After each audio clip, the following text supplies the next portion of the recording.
You're listening to the Co-Creator Network. When you change the way you look at things, the things you look at change.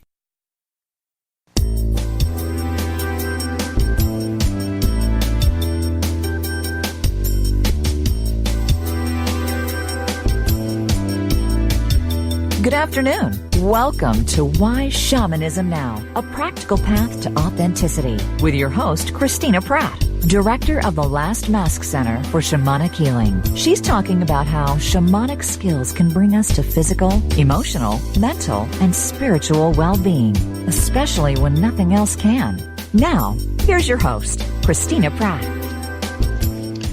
Welcome, everyone, to Why Shamanism Now. This is your host, Christina Pratt, and I'd like to begin our proceedings here today by calling out to the helping spirits. So I call out first to your ancestors and to mine. I call out to all that is good and true and beautiful in those legacies. And I call out to those who lived and died well and carry that legacy for the living, that we might reach back and learn from those who have gone before us. I call out to these ancestors to gather around us here today, to help us to learn and to grow, to draw support, and to feel a deep, deep sense of belonging. And as we reach into that expansion of our own sense of groundedness, may we have ever greater courage to step forward into the challenges of our own time and to bring our gifts out in full manifestation, in full view in the world.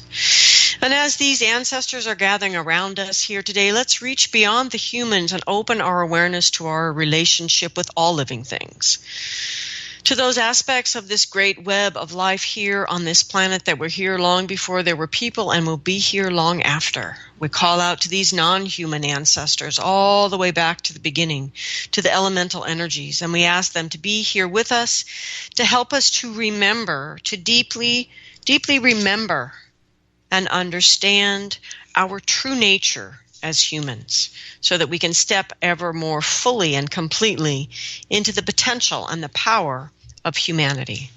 We call out to these helping spirits to help us to understand our place in the great web of life and to live into that place with such power and beauty that everything that is part of the great web of life is that made ever stronger and is connected ever more beautifully in the currents of that love.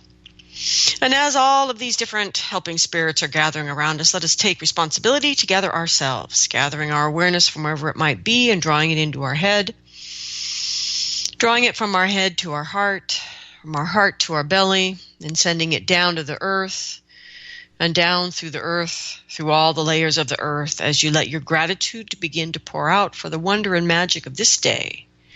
Gratitude for all that has been in your life that has brought you to this moment.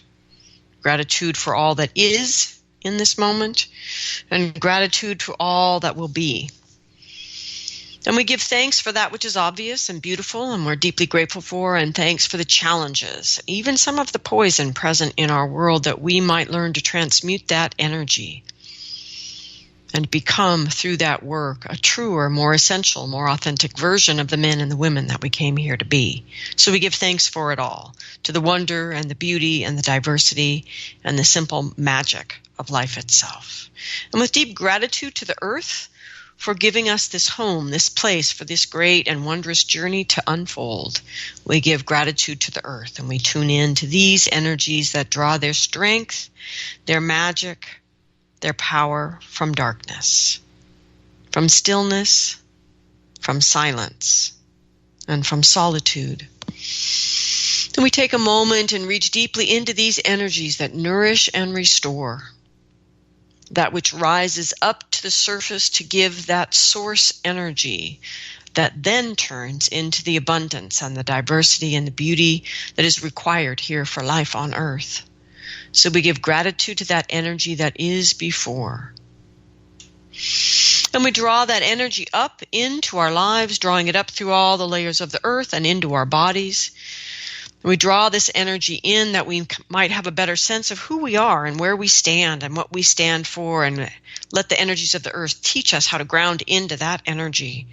And as we open our life here to the world, let us open our home, open our table to those who are other than we are, and let us learn from these people that see the same things we do in different ways. And may we remember how to have a respectful conversation that allows us to meet those ideas we would never have met, and to be well met, and in that grow, change, think new things, and become, again, even better versions of ourselves. And with the energy of the earth, let us learn about ourselves and that inner connection within ourselves, and bring that into right relationship. May we come into right relationship with those around us, right relationship with our environment, physical, and so important, and right relationship with the invisible world. And as we come into right relationship with all these things, may we come into better relationship with ourselves. And from this place, from this sense of connecting in ourselves to this great oneness, this great web of life, may we begin to reach up from our belly to our heart, and our heart to our mind, drawing the earth energy up as we go, drawing it all the way up to the highest power of the universe, moving out through the sky and the weather it holds for you, out through the atmosphere and out into the cosmos, reaching all the way up and drawing the earth's energy up to connect above to the highest power of the universe. And by whatever way you know this energy, whatever name you call it, connect to it. Let it connect to you and begin to draw this energy down. Drawing down the radiant golden energy of the divine light from above, in whatever way you understand it. Invite it in, so that you draw into yourself and into your day, into these proceedings, the energy of blessing and protection, the energy of benevolence of our universe, and let these energies move in you in ways that support commitment and devotion to what it is that you have come here to do. As we call this energy in, we open ourselves to receive inspiration and illumination, and to feel the great beneficence of the entire universe. And we call this energy in, drawing it into ourself, drawing it into our heart, into our belly, and sending it down to the center of the earth, and allowing these two great energies, these first ones, the energies of the earth and sky, ancient ancestors, to connect in their intimate relationship, and let the big love that comes from these two energies aligned and united within us, let that big love awaken the spirit of your own human heart, opening up to your own capacity for love and transformation.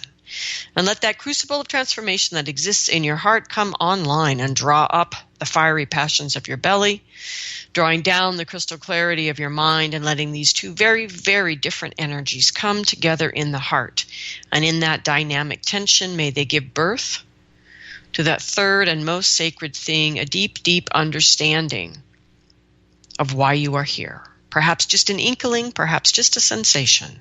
But whatever it is, may you sense it and know it as true, and call out to these energies to help you to do something in this day, large or small, to bring those gifts into the world. And for all the spirit help that we all have, whether we use it or not, but to all that spirit help, I am deeply grateful. May what needs to be said, and what needs to be heard. And may these proceedings go forward in a way that is good for all living things. I'd like to give a special thank you here for Renata, Emily, Melissa, and Colin, Barbara, Julie, and all of the other listeners who have donated financially to the show. Why Shamanism Now is listener supported, and there are bills that have to get paid to keep the show and its archives available and free on the internet to everyone. And I am deeply grateful for those of you who are moved by the show in some way, whether you are moved into delight and inspiration or irritation and frustration.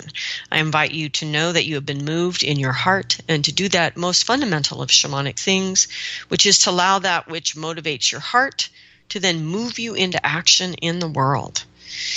And please do something, large or small, to help the show to grow. And we are deeply grateful for even the humblest of financial donations. We are deeply grateful for the actions that you take to spread the news of Why Shamanism Now out there in the world, so that those who are looking can find what it is that they need.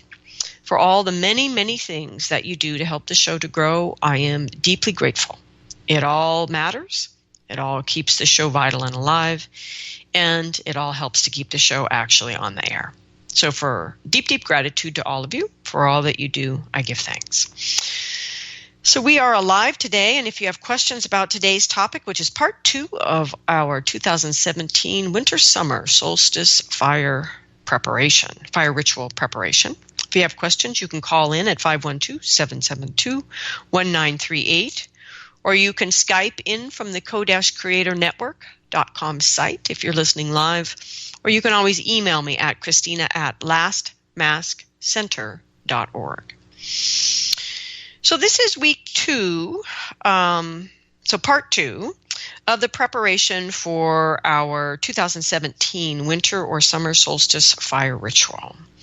So with Why Shamanism Now listeners spread literally around the globe, we are hoping to unite as one and empower each other's ritual work. So even as you're preparing and sifting through what are some rather dense shows, complex ideas from the teachers in our preparation, as you're sifting through that, keep your heart open, if you will, to that global community, that global connection. As clearly as you can, visualize this web of human light and yourself stepping into connection with it. And in this way, perhaps we can use this ritual as a gateway to leave our old stories behind. And together we can step into the empowered sovereignty that is at the heart of humanity and learn to better tend our own inner flame as we go forward into the months and years ahead. So to catch us up, in week 1, the healer offered us guidance, saying that this solstice opportunity is for endings and beginnings, and that we were guided by the healer to work with our helping spirits to stir up our stories. Meaning, obviously, what is shaping our sense of reality, how we understand ourselves and ourselves in the world and the world. And so last week's offering from Healer was really just a whole bunch of questions to get in and start questioning that which you simply take as reality. And the healer said that my counsel is about tending your own inner fire, that this is no one's job but your own.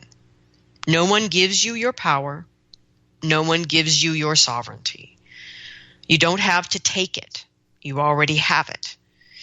And you have to own what is yours and step up into it. These, power and sovereignty, are your birthright. They are the human fire shared by all. And I would add shared equally by all. And so the work here ahead of us is to learn to tend the flame of your full heart. When your inner fire is well tended, says the healer, the actions that flow from it are humane. They are empowered, and they express your sovereignty and honor and support the sovereignty in others. Okay, so that's last week. You can see them in the archives at whyshamanismnow.com or at co-creatornetwork.com. They're on iTunes as well, but I don't know how to search for things there. Anyway, they're all over the place if you need them. And the work the healer gave us to do was simply a bunch of questions to get us to start stirring what we take as sort of the jello of reality, and let us begin to see that that is not a consistent a substance reality, that it is actually woven of the stories that we tell ourselves. And so what I mean by stories is really this habit of thoughts that run around in our mind. And we all do this, myself, everyone. We really don't function, actually, if we don't have stories in our mind. And that we basically tell ourselves these stories that then shape our reality. And since reality has layers, then what we're exploring really in preparation for this particular solstice fire is that you also have layers of stories. It's not like there's just one clean narrative that shapes your whole world, especially as contemporary people. I think if we look back at pre-contact indigenous cultures, I believe that you see a lot of consciousness of that technology of how story shapes reality, and how dysfunctional, if you will, human beings can get if they have too many layers of stories that then start to compete with each other and don't really align. The stories themselves layers of the stories don't align well and help the person move cleanly in the world. And since this is an aspect of contemporary Western culture that's got a lot of complex vectors coming in at it to change it. We are in a situation where our stories have stories that are built on other stories. And so there's many, many layers. And this is what the teachers are trying to help us to dig into through the preparation, and to help us to stop seeing them as stories we tell ourselves and just accept as reality, and begin to recognize them again as a story, which then allows us to choose. It allows us to choose whether or not we believe in that story, if we want to change that story, or we want to stop telling that story entirely. And so the point, of course, is that everyone has stories, that it isn't that good stories make good people. This is actually the teachers reaching out to people who are good people. And because of that, they're really challenged by what is going on right now in the world. And I hear people all the time that are grieving to the point of not being able to function about what is going on in the world. Many people are depressed and crushed, especially here in the United States. Every day, something else arises that gives people a reason to just kind of collapse in on their feelings of impotence and the inability to affect change. And what the teachers through this fire ritual are wanting to give this kind of person, an opportunity to see the stories that are keeping this person from truly feeling their innate power and sovereignty and making their medicine for this world that so dearly needs it. Stories are about the person, that perceives they're doing well, they're working hard, they're doing so much. But deeper, if they have that momentary pause, when all of a sudden they don't have 6 things to do, if they tune in, there is not this feeling of rich satisfaction from a job well done. And the teachers are asking us to look at our actions and see what our life is actually creating, and to look back and to assess and recognize that we can change the stories that are shaping that kind of life. And this is also stories. Looking at stories is also for the person who's already written the whole thing off. We're all just going to go to hell in a handbasket. It's kind of over and done. I can't do anything, and I'm just along for the ride. It's for that person as well to look at the stories that shape that sense of self, and that sense of the world, and that sense of that self in the world. So there's a lot of layers. And for those of you that this is kind of a new idea for and want to dive directly into that going forward, there is a man, Carl Greer, Carl Greer, Carl Greer, who is one of many people that have written well about this idea that is basically overly simplified into change your story, change your life, change your story, change your mind. But what I like about Carl's work is it's already creating the link between what can essentially be a psychological process and linking it into a shamanic process, and in particular a shamanic process that works with nature. And so you can find Carl Greer on the internet if you're interested in exploring this idea of stories more deeply. And I also wanted to lift up here that I'm already receiving questions from listeners, particularly listeners who have the goal to step up and hold space with others in their local community to work on this solstice fire together as a group, to do the preparation together, perhaps, certainly to do the fire ceremony or fire ritual together. And one of these listeners has written in this question. She says that in my experience, some who come to ceremony do so with the expectation of radical change. That is, with the intention to engage in ritual. And so this listener is talking about an idea that I share periodically on Why Shamanism Now. This is part of what the helping spirits have taught me how to understand as a shamanic practitioner, these kind of big power tools we have to call spirit into our life to help in a big way. And one is ritual, which we would call in to ask spirit to help us to create change, radical change. And the other is ceremony, in which we call spirit in to help us to reinforce a status quo that we have fallen away from, or just a status quo we want to maintain and sustain in our lives.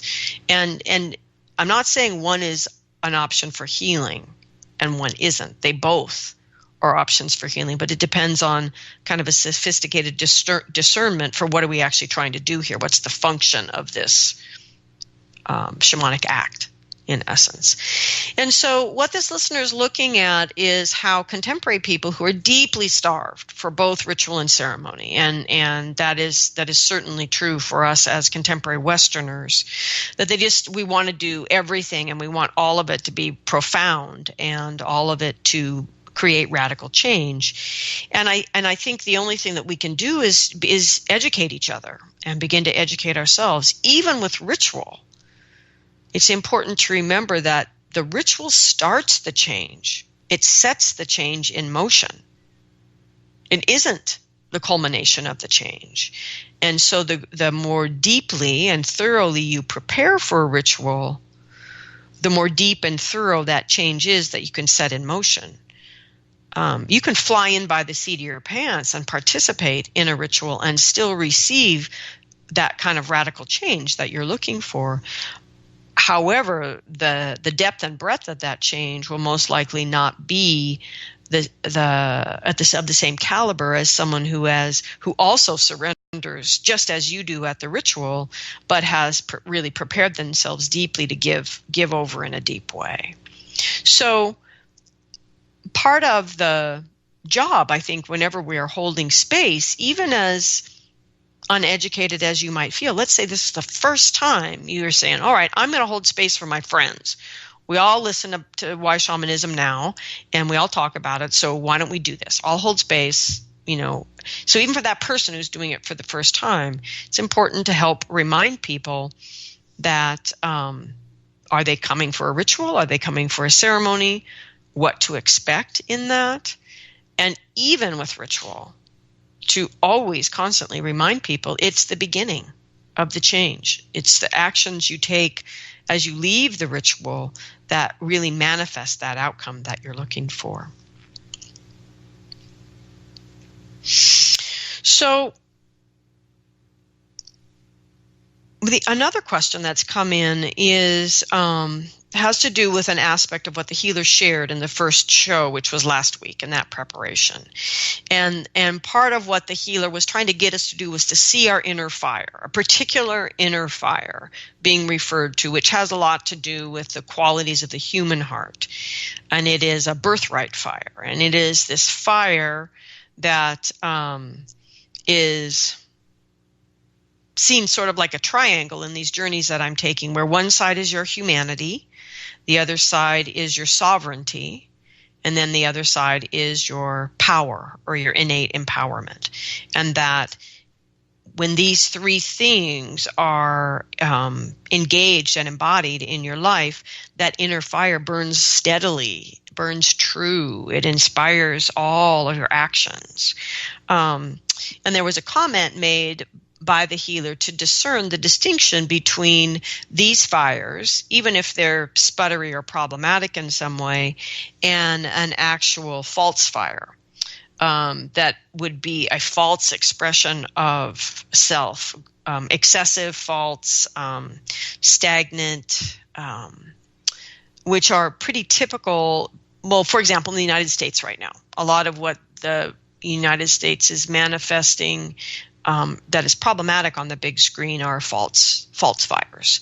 And there was a comment made that these are so deeply based in old stories that they really can't be transformed anymore directly, like from a false fire to a true fire. They can't go from fire to fire. That these false fires will need to be sunk deeply into the true yin. And one aspect of true yin energies is emotion. So this was from last week's show.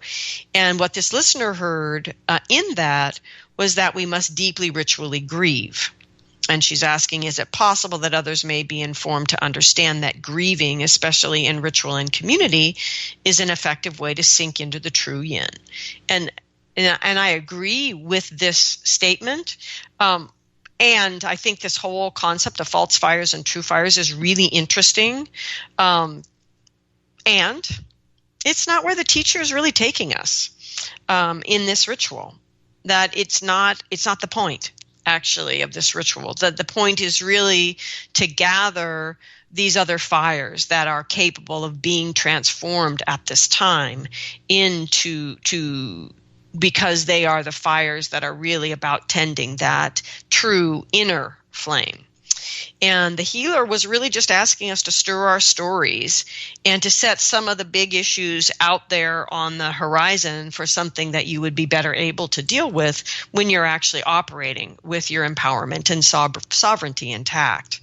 And so the healer is just asking us to stir our stories that we tell about reality so that we can see what we don't usually bother to see because it's normal or it's reality. And so then the warrior this week now is asking us to sort through those stories. They've been stirred. We can now see them as stories. They're not just the jello of reality. They're now separate stories all woven together in this crazy tapestry of you. And the warrior is asking us now to begin to sort through. And so we're sorting through these stories with different sieves, different gauge, different ways of kind of sorting through this body of stories, looking for the things that are really going to allow us to transform around these particular issues of power and our expression of power in the world and our sovereignty, which has a lot to do with our right to claim our own space, to maintain our space as we choose to, and to express ourselves in the world. And so the warrior then is asking us to sort these stories from this perspective of curiosity and compassion for ourselves. There's no judgment in any of this. Actually, if you start judging yourself about these stories, you're going to get totally bogged down. And so there's no judgment about what you find in yourself or others. This is just about discernment. It's just about being curious. If you find yourself being judgmental, shift your inner language to, isn't that interesting? I'm a woman who is angry about blah, blah, blah, versus I can't believe I'm so angry about blah, blah, blah. Being really judgmental with yourself about it. Just be interested. Be curious about it. Because as we sift through these layers of stories, you're going to find some really fascinating and odd connections of inner logic in these stories. And so it's really important to stay curious and compassionate to yourself as you look also not just at the stories, but the actions in your life that come out of the stories. And so while the healer said, look at your stories and stir them, and now that that's moving, the warrior's saying, actually, now let's look at your actions, because the actions are what result from our stories. And so actions can often show us stories we're unwilling to see when we first look. And so we're looking at, in essence, the same big old body of energy within us from the beginning, the story, and from the result of the story, the end, the actions. And we're looking at both, and we're kind of sifting things back and forth, and so that we can continue to shift down layer after layer after layer. And these are all, of course, ultimately stories about using our power. So then the next step that's going to come next week is the council of the teacher leader is to, in essence, draw this trickstery net through all of this big body of energy that we've looked at with the healer's ideas and with the warrior's ideas, which I haven't quite shared yet. But anyway, my point is next week is then to use this trickstery net to sift through that big ocean of energy and catch the big fish.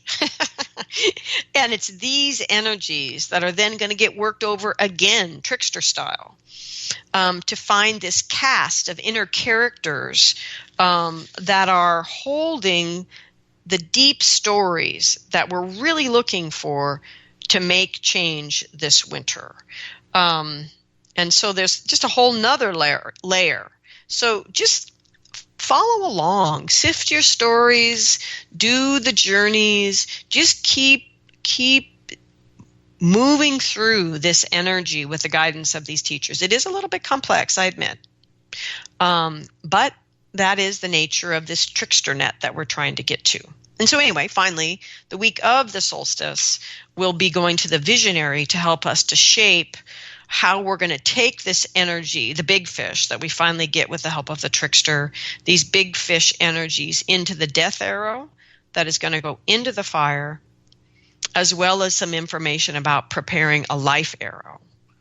And the life arrow is going to get planted in an earth ritual at dawn after the solstice fire. Winter or summer, doesn't matter. It's just dawn of the next day after your ritual. And so there's preparing your power object to go into the fire, preparing your power object to plant the life arrow, and there's the new story that you're wanting to move your energy into. And that new story, there's an invitation to both write it and create a big collage-y, wonderful, vibrant image of it. And then some guidance for a very, very simple earth ritual. And compared to all of this, getting ready for the fire, it's really quite simple and the kind of thing you can do first thing at sunrise. So let's move into what the warrior has to say for us this week. So we have our stories all moving around and sifting through from all of these questions and journeys that we've done at the behest of the healer and death, actually. Death was very helpful last week. And so the warrior is now guiding us to sort through these stories, really keeping tabs on yourself so that you stay in curiosity and compassion for yourself.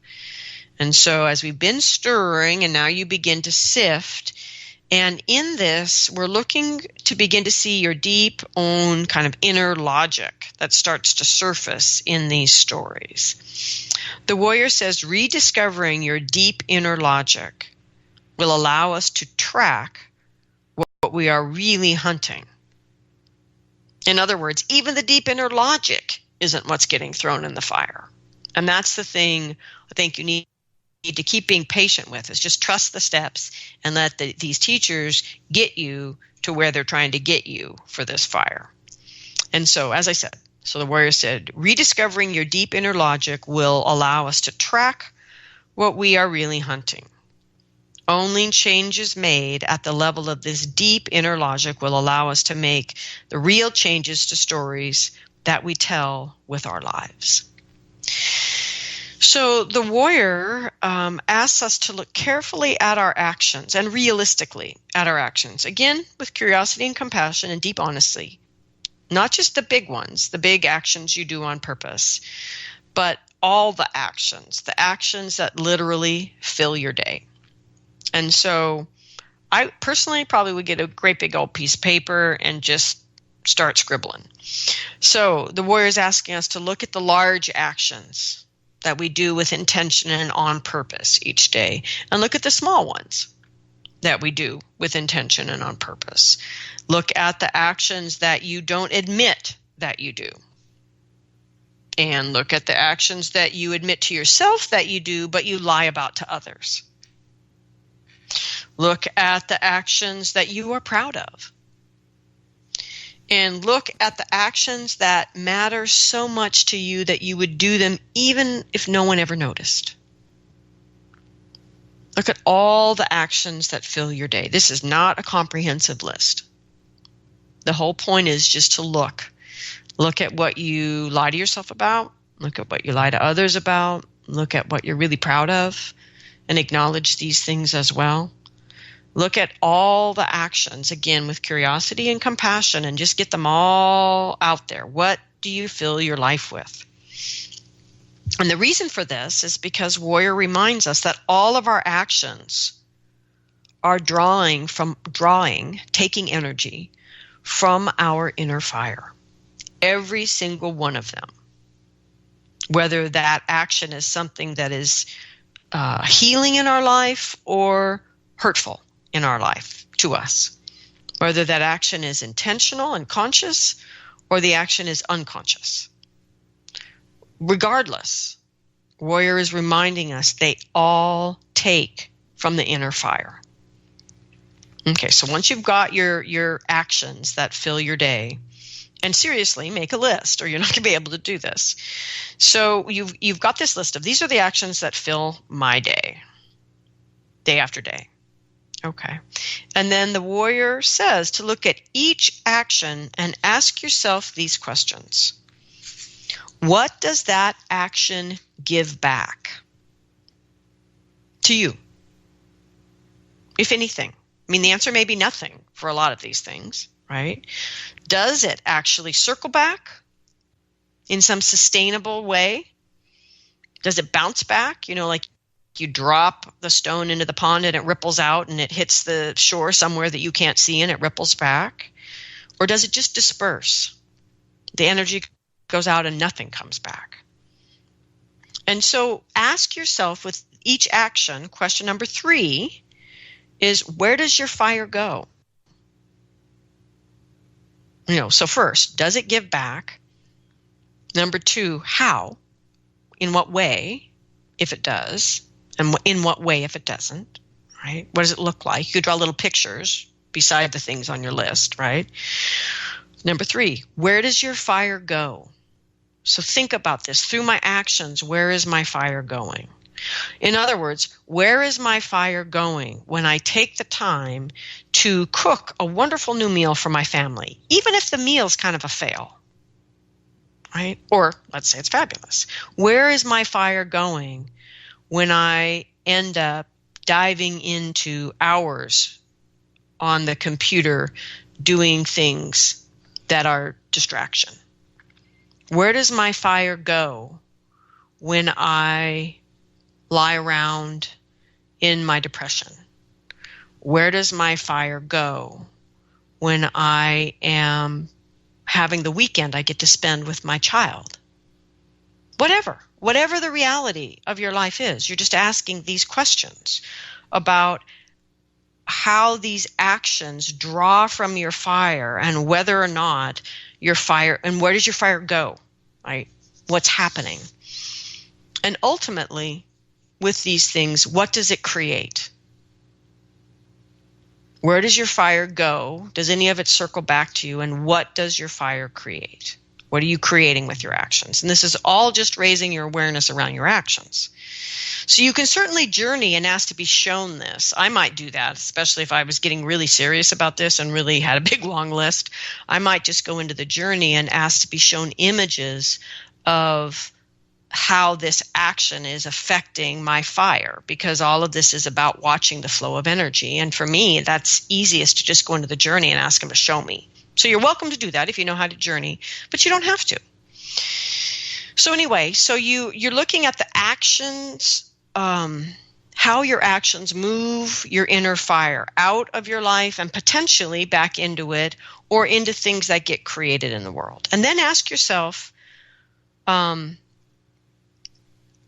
about that. So you've got that list. So you've got your list now, and you've got your understanding about these actions and how they're moving the energy of your fire, your inner fire in the world. So the next thing we're looking at is where the actions cultivate your inner fire. They're sustainable. They circle back in some way. Maybe they bounce back in some way. Maybe they create things in the world that you value. So where these actions are essentially aligned with your purpose or aligned in a sustainable way with your inner fire or aligned with what you value, then you basically continue doing them. And they're no longer part of our preparation. You're good to go there. That's doing what it's supposed to be doing. So these things you could maybe like highlight all those in yellow and give yourself a gold star, because that's good. Now what we're looking at is all of the other actions and the relationships with your inner fire. So it might be a right action, but you might be doing it in such a way that it's really putting your inner fire out. It's just draining you completely. So that would be something where we're looking, how would that change? You might be doing something that draws well from your fire, and the energy ultimately circles back to you, but it's not actually creating anything and you want it. to be creating. I mean, some things we do create rest, create restoration, so they're not a thing. So be careful with that. Anyway, moving on. You get my point. So for the things that remain on the active list here, things where things still need to change, now you're going to look at what remains on your list and ask,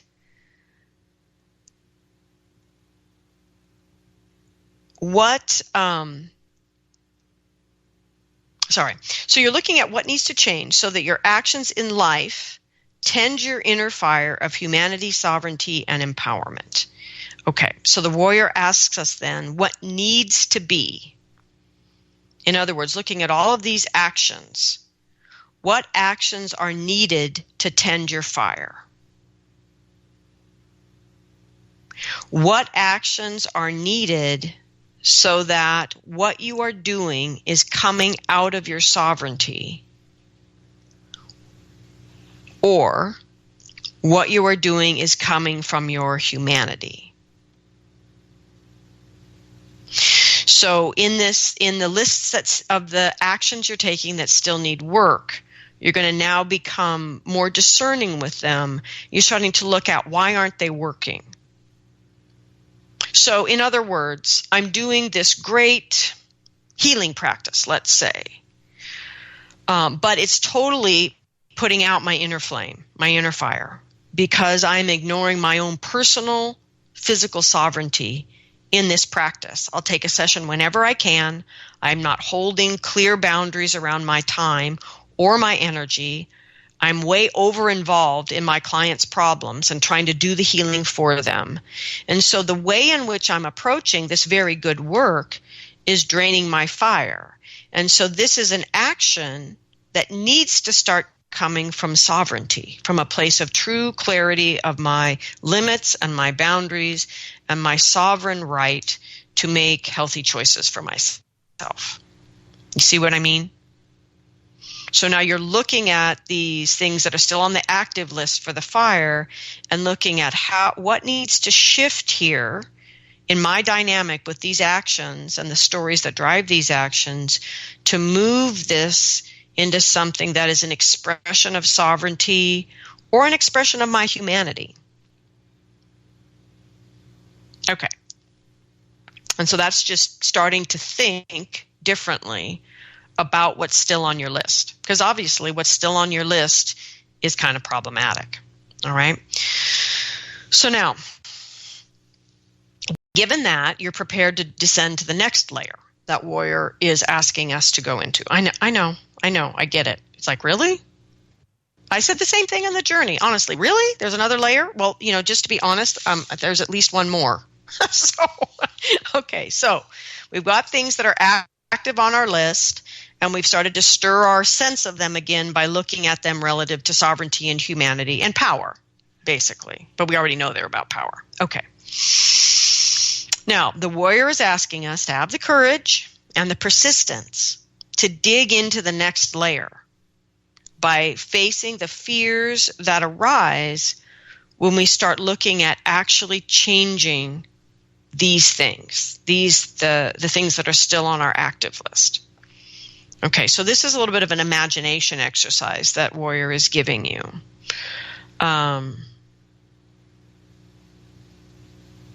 Because with this list, you're now starting to get clear as you look at the whole sovereignty and humanity. You're looking at what of my everyday common actions need to end, and what of my everyday common actions must begin. Right? So now we're starting to get like, oh, crap, these are the things that are going to have to start to change, right? Okay, so with that sense of actions that must end and actions that must begin, Warriors is asking us to face our fears about that. Okay? So imagine what you are afraid would happen if you begin number one that needs to begin. Just write down what that fear is. What are you afraid? What's the story that arises out of that? What are you afraid would happen? Okay, great. Move on to number two on the list. What are you afraid would happen if you begin doing number two in your life? So, for example, if I really began the Qigong practice I should be doing right now to maintain the things I really want in my life, I'm afraid that I would not be able to manage, just in the energy necessary to manage the practice, the healing practice, the teachings here at Last Mass Center that are developing, which right now are moving things into online teaching, and the cycle teachings and the development of that community, that I would just fail to show up in something there, because if I actually took the time out to do my practice, I wouldn't have time for these things. That's my story. You see what I mean? So there's something that I'm sure is on my actions that must begin list. And that's my story, is I'll fail somewhere else in my life if I do that. And now, of course, the deeper story would be if I did the practice, I would do all of these things better, more efficiently, with greater grace, with greater kindness in my heart, etc. But that doesn't matter. This other story is running the show, that I will not have time and I will fail. Not that failure is the big deal. It's more the sense of letting people down. Right? So that's me. We're massaging this story. What am I really afraid of? Am I afraid of failing? No, not really. I'm really afraid of letting down people that I have made commitments to, be it a client who has a commitment to have a session, or a student who has a commitment to get an answer to a question that's coming up because they're doing my teachings. These are people I have arrangements with. They're agreements, and they're good agreements. But I need to be able to show up for them. That's the story. See what I mean? Okay, so this is what you're going to be doing with your list of what must end, what must begin. So what are you afraid would happen if you begin each one? What's the little story that emerges? And then the same thing with the things that need to end. What are you afraid would happen if you ended the things you know you need to end? So for some people, I have a student who recently ended the job that she knows, because it's a job, that is going to pay her, because she needs to direct that time and energy into her healing practice. It's a scary thing to do. And so what are the fears that arise? What's the story that gets kicked up as soon as she ends the regular paying job and commits to the, holy crap, healing practice, right? Okay, so with that list of these little fear stories that have arisen around your lists, right? Looking at each story, what must you love more fiercely to transform that fear? So my little fear story was about, if I do the Qigong practice, take the time to do the Qigong I need to do for me, that I will not be able to show up in a good way for the commitments that I've made to other people in my life and the other facets of my life. And so the question is, what must I love more fiercely to transform that fear? That fear that I won't be able, well, there's two fears there. There's the fear that I won't have time. That's just a fear. I don't know that for a fact. And there's the fear that I won't be able to show up. There's two fears there. And so I would need to look. So in other words, there's two frightened Christinas in that story that I need to love more fiercely. And what the warrior is asking us to do is now maybe to journey, or just to tune more deeply in a felt sense, which I honestly can't do right now while I'm giving you this radio show, to drop deeply enough to know, what does that fearful self need? Am I able to love her fiercely enough, right, for that fear to release, and the me that wants to step into that more Qigong practice can actually do that on a daily basis? And so let's say I could figure that out, right? And then I would look at, what must I do each day, large or small, to transform that fear? So a small thing I would need to do most likely is set an alarm for the time I want to stop doing whatever I'm doing and go do the practice, right? And the big thing I would do is to actually not just turn off the alarm and keep working, but to get out of my chair, get off my ass and go do it. That's the big thing, to really do the thing. Okay, so remembering that you are already empowered. You are already sovereign. You are already able to do these things. can you simply love these aspects of yourself more fiercely now that you've identified them and take these actions to transform that fear effectively? If you feel that you can, then those things also move off your list, because it means now that you've identified the real fear, found who in you is afraid, and just love the crap out of them, are you and that aspect of yourself really the energy that you need to take the actions to either end the thing you're supposed to be ending or begin the thing you're supposed to be beginning? And if you can, doesn't need to go in the fire. You've actually transformed it. You will have transformed it by continuing to love the self and taking the actions. And so your list is focusing. As we're sifting, we're getting more and more focused. We're dropping down deeper and deeper and deeper into our story logic. And so now we've got our refined list. With the facing the fear phase, we've narrowed down our what actions must end and what actions must begin list. Right? So we've narrowed that down with the facing fears. Now we're looking at the actions that need to start or stop to tend your inner fire, that we cannot simply transform the fear through loving them right now. And that these actions need to be worked at the next level. These things will result in the energies you're beginning to take that will end up getting sacrificed at the fire. We are actually getting there, I promise. Okay. All right, so look at all that you have seen about what is truly motivating your actions, large and small, in your day. Because as you've sifted down through layers, I am sure you have started to notice themes. So a theme for me would be issues around integrity, and once I've made an agreement, wanting to show up for people, right? That's a theme. That would show up all over the place were I to be doing this preparation. There would be actions that needed to end so that I could stand more clearly in my integrity, and there would be actions that would need to begin so that I can be in a truer expression of my integrity at this time. And I am sure there would be things that would make it all the way down to this level, past the just needing to love yourself more and take new actions, past that down to this level, where the warrior is starting to really look at, this is what we're hunting. So this whole phase with sifting with the warrior is about hunting, tracking, moving down deeper and deeper into the forest of who you are to find what we're really looking for. And so we're really dialing in here on where you choose not to use your sovereignty and your power, no matter what you do to try to change it.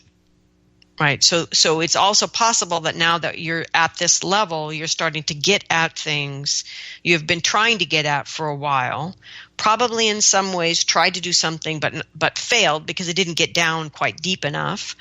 Potentially things that you're trying desperately to avoid. That's always possible. Okay. So now it's time to start journeying.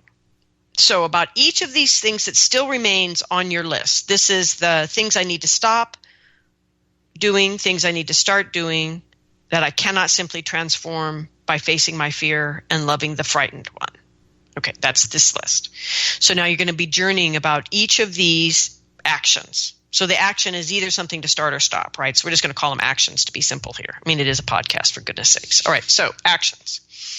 And these actions are, of course, got related stories going with them because you just talked about all these little fear stories, right? So now you want to ask to be shown the shadow pattern that the you who's in that little story, that little fear story, is standing in, right? Because in just on the level before, you went through what you were afraid would happen if you started it or stopped it. So you got your little fear story.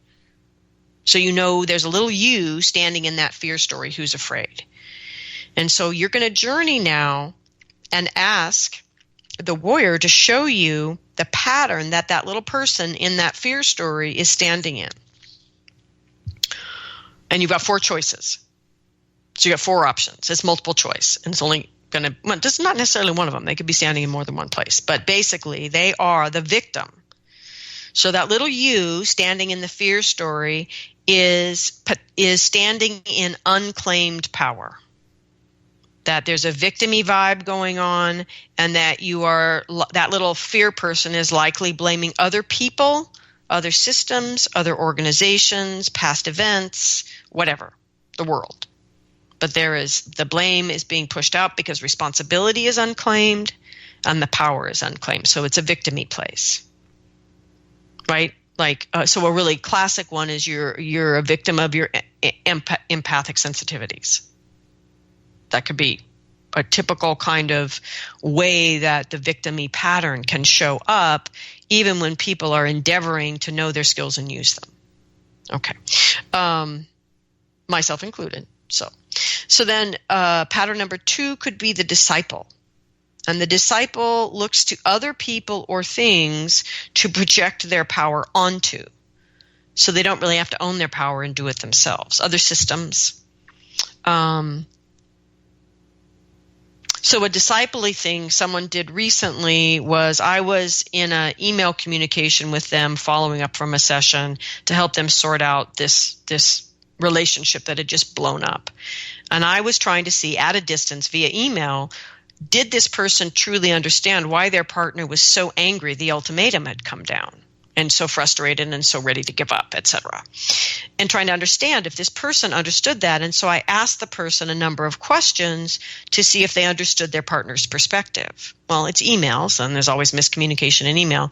The person just forwarded the questions to their partner, as if I was saying this person didn't understand these things. And so they were using my power as the practitioner to sort of say, see, I told you so to their partner. So it's kind of a gross misuse, obviously, of the communication, but it's a really simple, small, supposedly small, but disciple-y thing to do. Using the power of someone else, projecting your power onto them, and then using it through them versus owning your own power.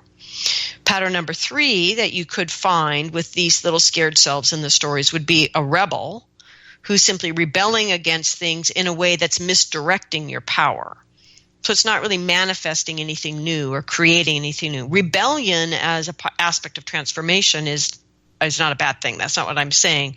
But identifying here in the role of rebel in the shadow is a way of naming the act of misdirecting your power. So you're using your power all over the place, but it's utterly misdirected from what it is that you're actually wanting to manifest and create.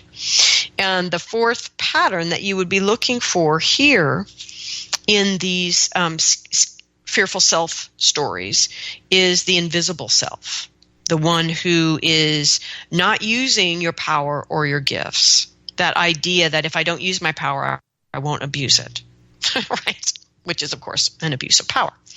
Okay, so this is the sifting and the sifting and the sifting again from the warrior. And all the warrior is trying to do is take you to a place where you can see the shadow pattern playing out, victim, disciple, rebel, or invisible one. So the shadow pattern being played out by the fearful selves that rise up, that are in the stories that rise up when you look at the actions to begin and the actions to end, so that you will be able to consistently tend your inner fire of sovereignty, empowerment, and humanity. Okay, so these stories are going to be leading us to these inner characters that are now in these shadowy patterns, and this is where we're trying to get, so that we can open up our heart to a new story that we must embody within ourselves and make these changes within ourselves, our own inner new story, before we can hope to operate in the world in a way that begins to affect change in that outer story. And so in part 3, next week, the teacher leader will guide us in the next steps to continue to transform these inner characters that we've just identified here with the warrior. And so for those of you that are still hanging in here with me and that are going to persist and prevail going forward with this preparation, like I said, just trust the teachers. Just do what they're asking you to do. With a warrior, work on hunting for what it is that you really are looking at, letting things go off your list, as the warrior showed you to do, and focus in and journey clearly about these inner characters that we're looking for, because it is these characters that will now draw into the work next week with the teacher leader. So I want to give thanks to all of you. Give thanks to your ancestors and to all of those ancestral helping spirits that gather around us, to the earth below and the sky above and the heart that unites us all.